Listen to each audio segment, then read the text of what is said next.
सभी साथियों को जय श्री राम। आपका एक बार फिर से स्वागत है हमारे चैनल देश और धर्म में। एक समय की बात है कि भगवान विष्णु अपने प्रिय वाहन गरुड़ पर सवार होकर कैलाश पर्वत पधारे। कैलाश, जहाँ खुद महादेव निवास करते हैं, अद्भुत दिव्यता, शांति और अलौकिक सौंदर्य से परिपूर्ण कैलाश, बर्फ़ से ढकी चोटियाँ, मंद मंद चलती हवा, दिव्य सुगंध और चारों ओर फैला तपस्वियों का तेज, सब मिलकर कैलाश को धरती का स्वर्ग बना रहे थे। भगवान विष्णु कैलाश पहुंचकर द्वार पर गरुड़ को ठहरने का आदेश देकर खुद महादेव जी से मिलने भीतर चले गए। गरुड़ द्वार पर खड़े होकर कैलाश का अनुपम सौंदर्य निहारने लगे। उसी समय उनकी दृष्टि एक छोटी सी चिड़िया पर पड़ी। वो चिड़िया अत्यंत सुंदर थी। नन्हा शरीर, चमकते पंख और भोली भाली आंखें। वो निर्भय होकर कैलाश की चट्टानों पर फुदक रही थी। गरुड़ का मन अनायास ही उसकी ओर आकर्षित हो गया।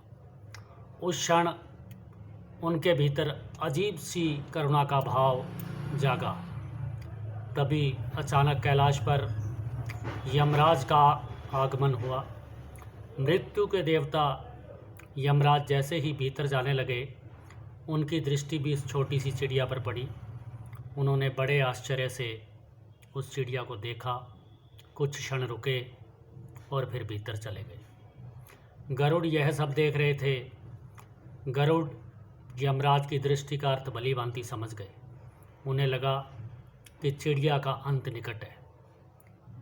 उनका हृदय द्रवित हो उठा।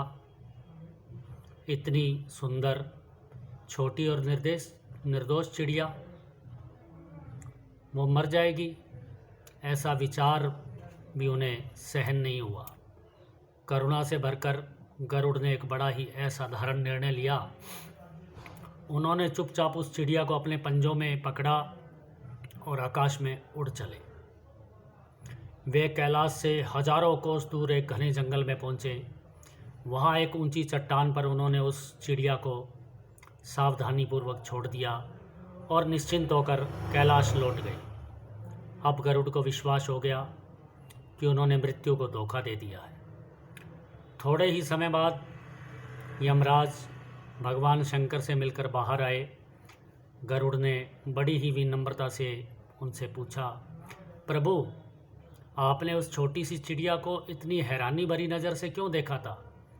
यमराज मुस्कुराए और बोले, गरुड़, जब मैंने उस छोटी सी चिड़िया को देखा तो मुझे पता चला कि कुछ ही क्षणों बाद वो यहाँ से हजारों कोस दूर एक नाग द्वारा खा ली जाएगी। मैं यही सोच रहा था कि इतनी छोटी सी चिड़िया इतनी अधिक दूरी पर इतनी जल्दी कैसे पहुंचेगी। यह सुनते ही गरुड़ का मुंह फीका पड़ गया। अब यमराज फिर बोले, पर जब मैं बाहर आया गरुड़, और वो चिड़िया यहाँ नहीं थी, तब मुझे समझ आ गया कि उसका अंत हो चुका है। मृत्यु अपने विधान से कभी नहीं चूकती।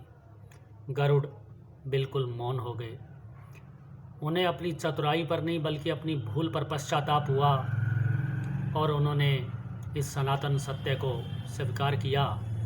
जैसा रामचरितमानस में कहा गया है, सुनो भरत भावी प्रबल, विलक केहू मुनिनाथ, हानि लाभ जीवन मरण, यश अपयश सब विधि हाथ।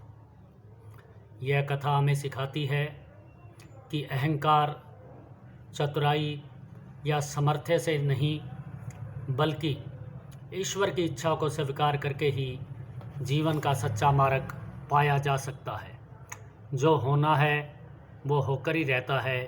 यही सनातन सत्य है। जय श्री राम।